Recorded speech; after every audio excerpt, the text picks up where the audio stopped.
Welcome everyone to our Voice of the Community. Normally, I would say reflection on the word, referring to the gospel of the day. That's not exactly where we're going today, but certainly a reflection.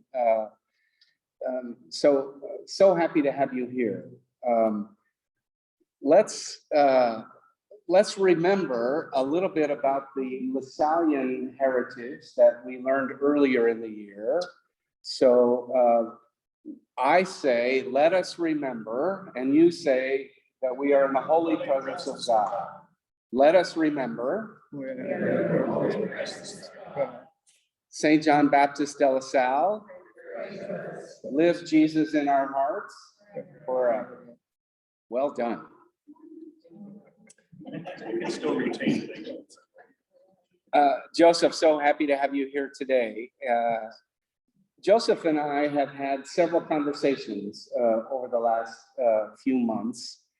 He came to me and said, I would really like to share with the community a bit of my journey, a bit of my experience. And so we have talked this through, and we decided that perhaps the best way to do that would be in an interview format. So I have a list of 4,500 questions, a few questions, and in 20 or 30 minutes, no more than that, we will engage in dialogue. But at any time, if you think your question is better than mine, then chime in and no, I don't mean it that way. I mean, if you want to engage in the dialogue, you're more than welcome to do so. Again, Joseph, welcome, and thank you so much for being a part of this and having a willingness to share your story. So let's kind of back up a little bit, and my first question for you is, where are you from? Well, I'm from West Africa. I'm from Sierra Leone. Sierra Leone is a small country in West Africa who was British ruled, British colonized, British ruled until 1961. That year, I left the hospital, Catholic Mission Hospital.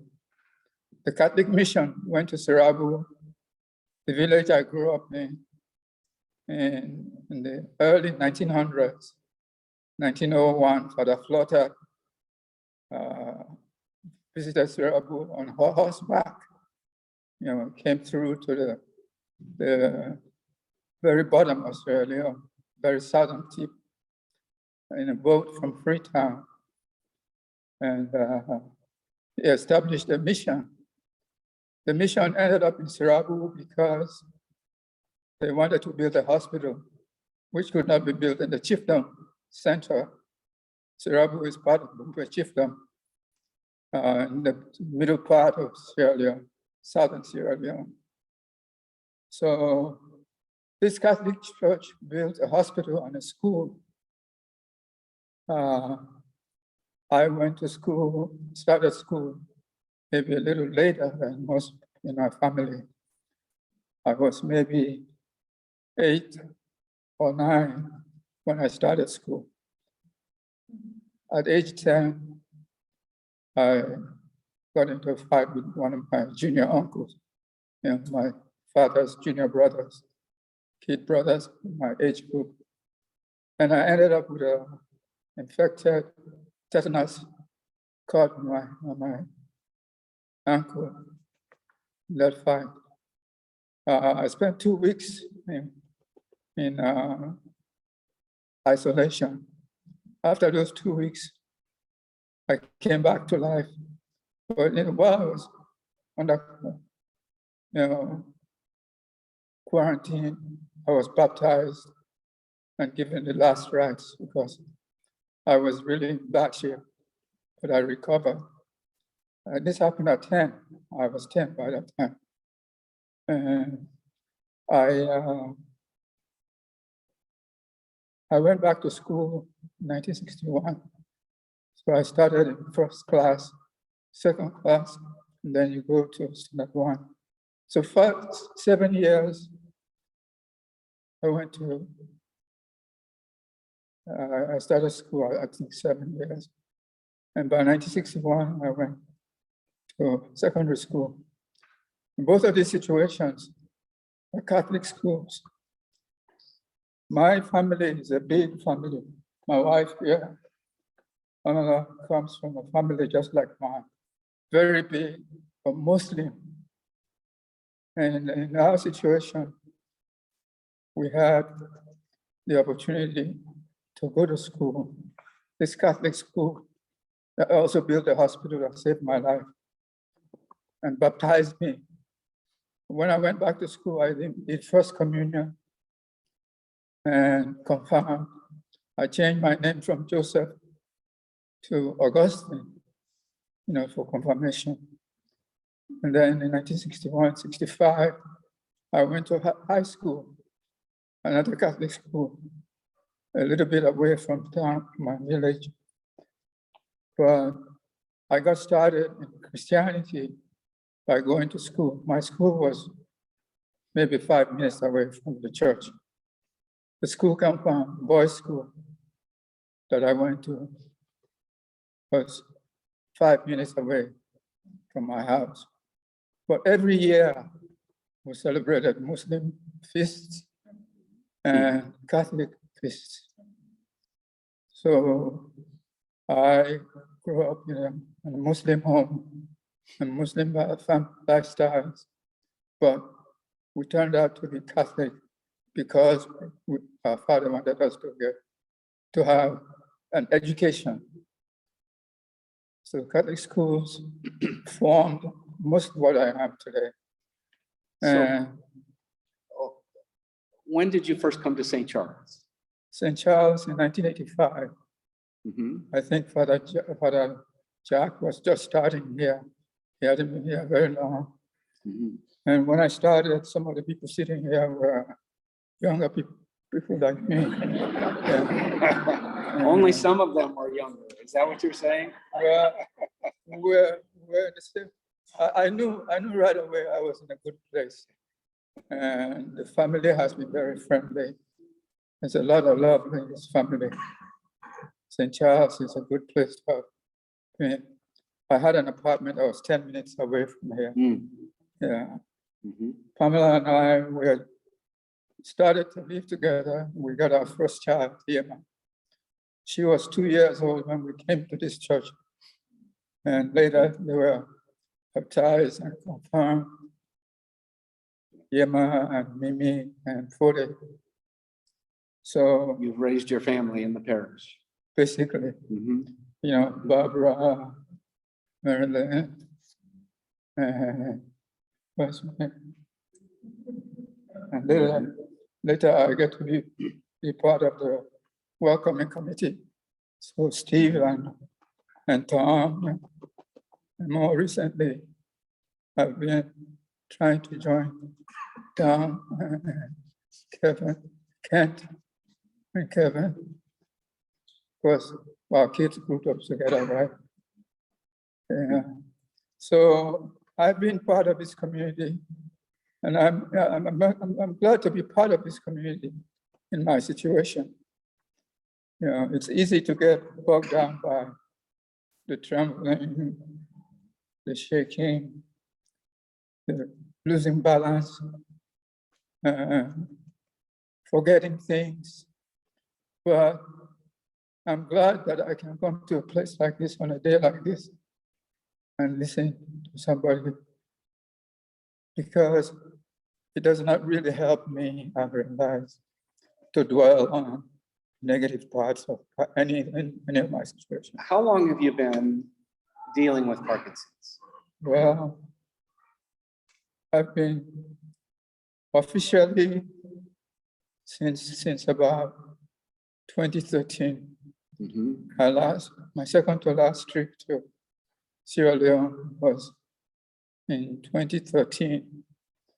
About that time, I took a niece back home to be buried. She died at the home of one of my kid brothers in Virginia. After that trip, I came back. I remember during the trip, I got really bothered by the sun. It was in April, and April in Sierra Leone is very warm, very hot. And I went to see the doctor.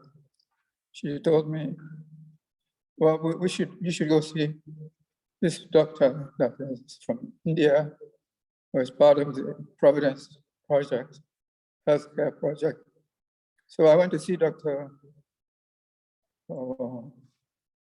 doctor, and he said, Joseph, I think you have Parkinson. I put you on medication right away. And you come back, we'll read the MRI. And when I went back to see him, he confirmed that I had Parkinson. Yeah. So since 2013, I've had to take carbidopa, levodopa, and any other medications that will help. So I've had to learn to talk again. I lost my voice, but it's coming back slowly. One of the things that I've had to do to stay out of despair is to read and or pray. And I'm looking more at prayer books, like my prayer book here from Sierra Leone. It has, when I was a schoolboy in Sarabu, I was an altar boy. Imagine from a Muslim home, parents, and you're an altar boy. Father Jackson, Father O'Connor, and people like that. They encouraged us to come. And when school was out, and we went to the farm, we would build a church, a hot church, pretend like kids play cook out here. And this is how we grew. So when I think back to those times, I think that it does not help me to think negatively about any situation. When I remember my days in the hospital, the truth of the matter is that these people wanted to help me because they already knew me. My sisters were some of the eventually nurses for the hospital. They had a girls' school that was just as good as our school. And when I look back, I feel at my age now, I feel to have been very lucky. If I just look at this group and think, where would we have been when she and I were struggling at the beginning of our marriage? I left, I found an apartment close by here, and I walked to church, and I'm not worried anymore. I take it as it comes. I find help, and I'm lucky that I found a good source of help. The Providence Healthcare team that I have is very helpful. And I normally have been very active, and I'm trying to stay active and listen to my wife when she says, you can't do that. I want to do that. You said, you used the phrase, at your age. What is your age? My age is 70, 71, 72. Okay. I say at my age because my older brother, who is a professor at Texas, also has the same birthday. He's supposed to be at least 2 years older than I am. Now, I found the record of the August 15th birthday. My father was a part shopkeeper, part farmer. In the shop, he had a little storage area first, and a lock on it, so that we did not go in and get to the toffee, biscuits, things like that. Mhm. But he had a log of a sort, and it was a birthday, 14th or 15th August, 1950. So I asked him, whose birthday is this? This is a birthday you're writing here. So it's your birthday or your brother Usman's birthday? So, One or the other. So- Okay. so, but officially when I came, I used my real age. Mhm. A couple of times I was advised to maybe overstate my age or understate my age. I thought about it. I said, no, I won't do that. And the only thing that sort of gets me thinking once in a while about Parkinson is that it led me to retire early from work. I would have loved to teach a few more years, but when my symptoms started after 2013, I started to worry about how much longer I work. Let me ask you a pointed question around that. And it's a question, an issue that every single one of us will have to deal with at some point. Yeah. Earlier for you than you would have liked. Yes. What has it been like for you to have to accept help, assistance with, I'm assuming some of the basic things of your day-to-day life you need help with Yes. that you used to have no trouble. Yes. What's that like? Well, it's fun. In It's- a way. It's fun? In a way, because you Okay, like teach me then, because you open yourself to learning new ways of getting around mhm. a barrier. You know, I took a therapy class and learning to walk with success. Mm. Step back, think what you're up against, and find that. Ask yourself, am I going to give up now, or am I going to try a way around this? Mm. And give yourself time. Be patient with yourself. It's okay to fail. You know, one afternoon, I went out and I come back and forgot that I didn't have a key to go back in the house or my phone to call my wife. My neighbors are at home, but I felt that I had to go, the urge to avoid an accident. And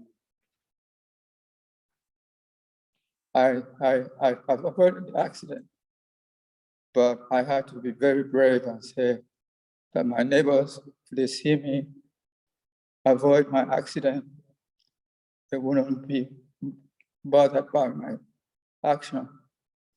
Mhm. So I relieved myself and I knock on the door. I said, neighbors, did you see me? So, oh, no, we didn't see you. We just, I said, okay. And I had to wait there with them until Pamela got home. I got back into the home house. I didn't have my keys. Ordinarily, if I were able, I would have just run back to the nearest McDonald's or someplace. Yeah, I understand. So my life now is open to service to others. I don't want to think about my own problems anymore. Yes, early retirement makes it hard for me to correct the budget. You know, when my I'm wife sorry, it says makes it hard to what? to account, deal with the budget. Ah, okay. You know, So money financially, it's been challenging. Yes, To yes, Yes. retire early. Okay, early, yeah. that can be challenging. Mhm. But I think really have a meaning, have some meaning in your life, have a purpose. You know, Would you say that you feel like that's God's call for you now? I think so. I think we really have to look at how far we've come, what we've contributed, what we can contribute, how we can contribute. If the issue of COVID was not a problem for West Africa, I would be home now, playing the role my father played as a farmer. When I retired, I saw this early retirement as an opportunity to go help family back home. I've been in service to others by being a teacher. Before I left Sierra Leone for America in 1973, I was a mathematics teacher for 1 year at the secondary school. So I decided I would stay a teacher. When I came to Portland, I started as an engineering major. But I changed to computer science and mathematics so I can continue to teach math. I think a person like me, a person at my age, now going back home or going back home sick is an added problem, and that bothers me sometimes. But all in all, I think that what can I tell somebody who is up against an situation like mine? Well, you know, there are people out there who can help.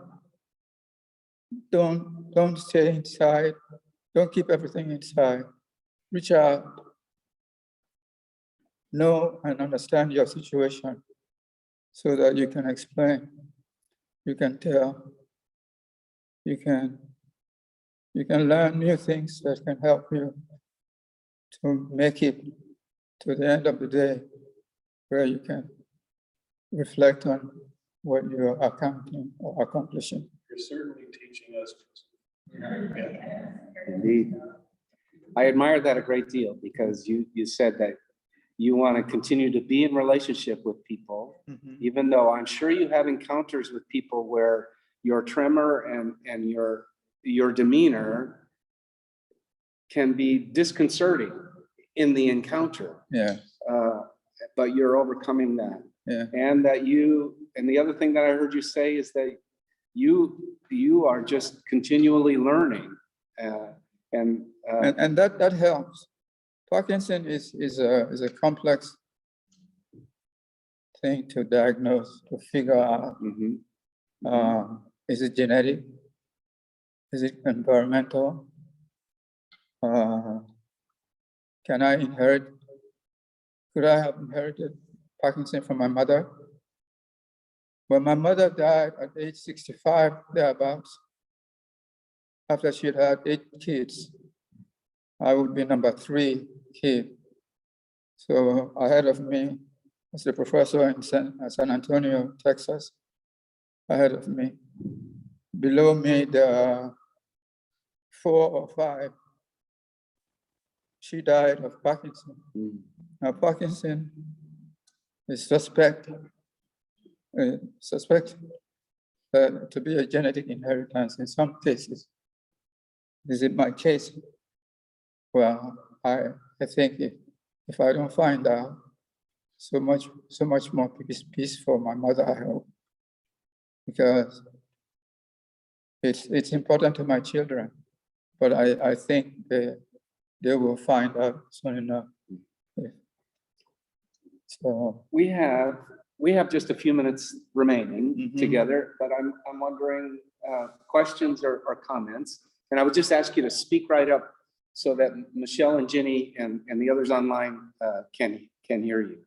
mhm. Well, I had a great opportunity to go to one of Joseph's classes. It was African Studies with a friend from Zambia and some other folks. And when Joseph talks about teaching and missing it, just watching him with his students was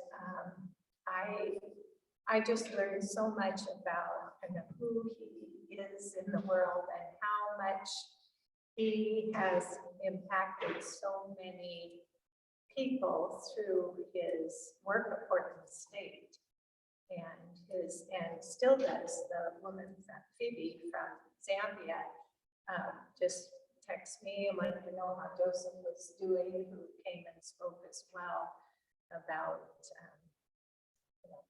small businesses in Zambia, and that you have impacted so many people in this world by your teaching, and you're still doing that. So, Yeah, just a Thank you. comment. Yeah, thanks, Marianne. Can I add something? Pamela, yeah, nice and loud. Thank you guys for, sitting here with us. It's not easy, Joseph is very independent, even when he's sick. He does not want me to do this, do that. I remember when we first started this, I have to help with his shoes, I have to help him dress, I have to help him button his shirt when we're going somewhere. And he is independent. He does not want it. This morning was struggling. I said, "Do you want me to help you?" He said, "No, I know it takes forever." And I have to sit and wait for him. I'm glad I have the opportunity to help out. It's sometimes too much for me. Go to work and come home, try to prepare meal for him to eat and everything. Like at night, I'll put some food in a bowl and put it in the microwave or put it in the fridge, so you can just pick it up and warm it. And then you just sit out in the room all day watching movie and everything, and his foot started getting swollen because the blood is not circulating. And he is strong, he's hanging in there. It was worse that he was in the hospital at one time. They gave him medication that I think he was allergic to the medication. Every time he get up, he would fall. Every time he got up, he would fall. He would see things and he would fall. And we called the doctor, they didn't do anything. And one night he got up at 2 o'clock in the morning, opened the door and went out. I have to call the cops. I was telling him, Joseph, come in, Joseph, come in. He does not want to, so I have to call the 911, and the cops came. They had their gun. I said, he does not have no gun, he does not have anything. I think he's just allergic to something. And then we took him back in. We kept him in the hospital like for 4 days. It was then they decided that it was the medication. But he is hanging in there. We are hanging in there with him, and I thank the Almighty God to give him the strength and the energy to do stuff, and give me the strength and the energy to help him out as much as I can. What could the community of St. Charles do to support you, Pamela? Because you described yourself as more or less a lone caregiver. Yeah. And that's worrisome, is it not? Yeah, I think she's taken. My wife is doing a lot. I'm happy that we stayed together. I'm glad that I have a person in her. Yes, I feel I feel and recognize her efforts. She can use help, and I wish that we were even closer, like we were before. I think that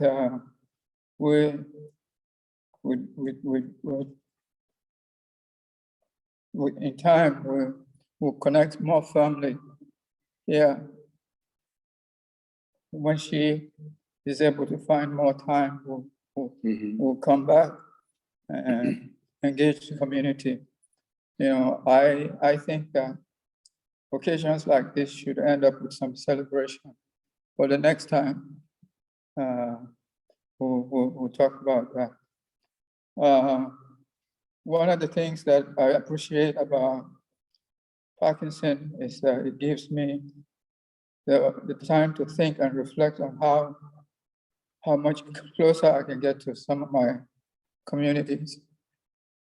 There's a lot of opportunity here for sharing and learning and helping people that I've known before I got sick. So we really appreciate the opportunity for this crowd to come back and listen to us. I think that this is tremendously useful to me. It's difficult to say what others can do in my situation. But we have a God. Our God is always with us. If we remember that, we'll feel confident that they will reflect in a way that will bring resolution to their issues.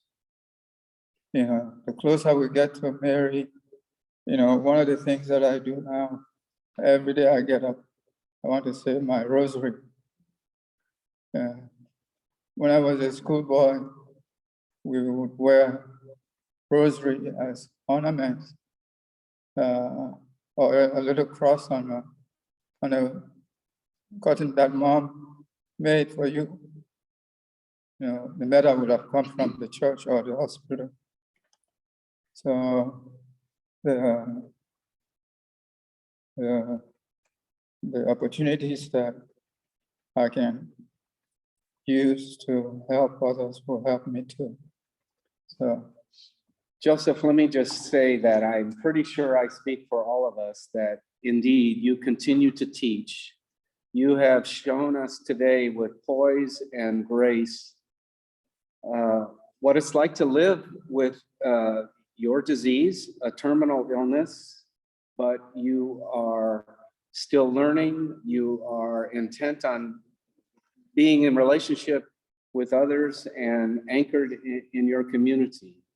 And so I think I can also safely say that we pledge back to you that we would want to support you, help you and Pamela in whatever ways that we can. Because I also know that we see ourselves in you. And so we admire the prayer that you keep, the spirituality that you journey in, and that's a help for each one of us. So thank you for being here today. well, I want to thank you. Thank you for coming. I appreciate this.